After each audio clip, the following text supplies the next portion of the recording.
Hey class, today we're going to be doing two things. First, we're going to tell how to tell if a number is rational or irrational. And then we're going to look at putting these numbers in order on a number line and being able to tell which one is bigger and smaller.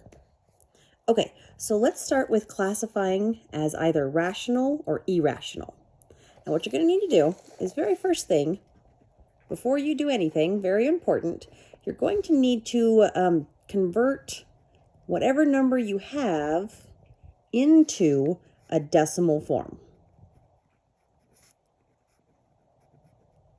Okay, it's really going to make our lives a lot easier if whatever number you're given, whether it's a fraction, a square root, you want to change it into a decimal format, and then you're going to either it's going to be rational or irrational based on these characteristics. Okay, a rational number will have a decimal. Let's get back into frame here. We'll have a decimal that terminates. Now that is a word that means the decimal does not go on and on and on and on forever. It stops. Okay, what I mean by that is when you have a decimal and you get like 0.25 and there's nothing after that, that is a terminating decimal. It has stopped. Whereas if your decimal kept going forever until it ran out of room on your calculator, okay, that's not what we're talking about here. A terminating decimal will stop. Okay, the other thing, if we were looking at irrational numbers, if this one is going to terminate, this one will not terminate. Okay, these are opposites. So a good example of a not terminating decimal would be good old-fashioned pi. 3.14159, and there's more. Okay, and that's what I mean by not terminating. This decimal will continue going as far as you can. This decimal, on the other hand, stops right there. There's no more. Now, there is an interesting decimal, and that is the repeating decimal, because it definitely continues for a long time and doesn't terminate. However, because it has a pattern, that repeating pattern, that is going to make it a rational number. For example, if I have 0.33333 repeating, that repeating pattern puts it over here, repeating, puts it over here on the rational side. So what we're going to do to tell if a number is rational or irrational, we are going to convert it into its decimal form. And we're going to decide if it is a terminating decimal or a repeating decimal that is rational. If the decimal is going to continue forever and ever and ever with no repeating patterns, that is going to be irrational.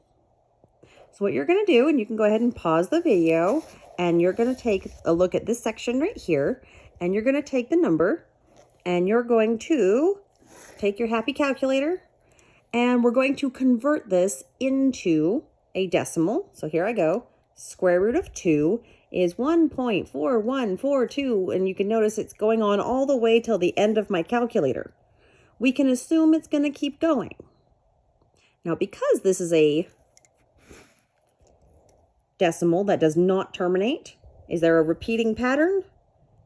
No, there is no repeating pattern I can see, so I'm going to call this irrational. Okay, so I'm going to put the IR, irrational. Then I'm going to take a look at the next one. I've got the square root of 16.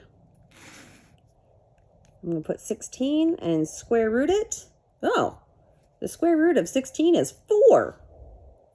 That does not go on and on and on forever. That is terminating. That stops.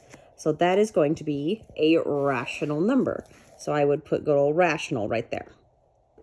Okay, so now you're going to continue and put all of these in your calculator. get a decimal version, and decide which category it's going to fit in. All right. Then let's go ahead and take a look at some of these decimals. Okay, a lot of times you're going to be asked questions about some of these rational numbers, which one's larger, which one's smaller, or where they fit on a number line. So what we're going to do is we're going to explore this number line right here from -1 to +1. Most of us are pretty good at looking at number lines when it's just integers, but as soon as we start introducing negatives and decimals, it can get a little bit confusing. So let's go ahead and explore a little bit with these numbers that I have right here. Now, since my number line is in decimals, I'm going to change all of these into decimals. So let's do that together. If I want to change 2/3 into a decimal, okay, that little fraction bar is just a little division sign. So I would get 0.666666 repeating. Okay, so I'm going to go ahead and write that down, 0.6 repeating. Okay, now I'm going to go ahead and take this one, 2/5, and we're going to change that into a decimal. And as soon as we're done changing these into decimals, we can put them on our number line.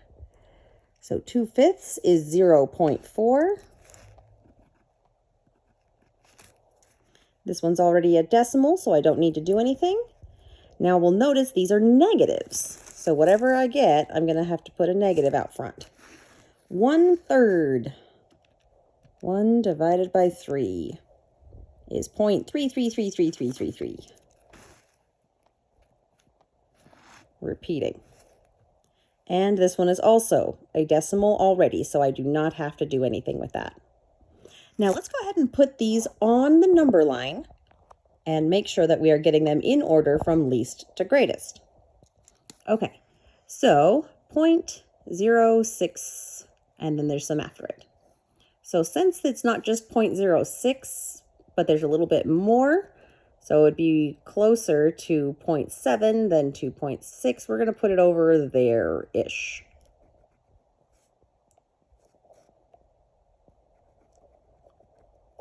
.6 repeating goes right there. Okay. 0.4 goes exactly right there. That's wonderful. 0.34. Okay, what this means is it's going to be past the 0.3. So let's say there's 0.3. We're going to go past the 3 and not quite to the 4. And it's going to be right here.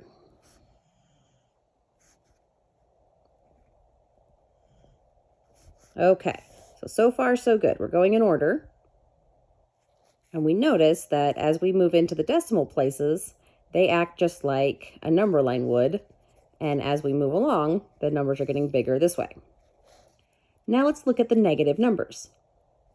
Negative 0.33 repeating.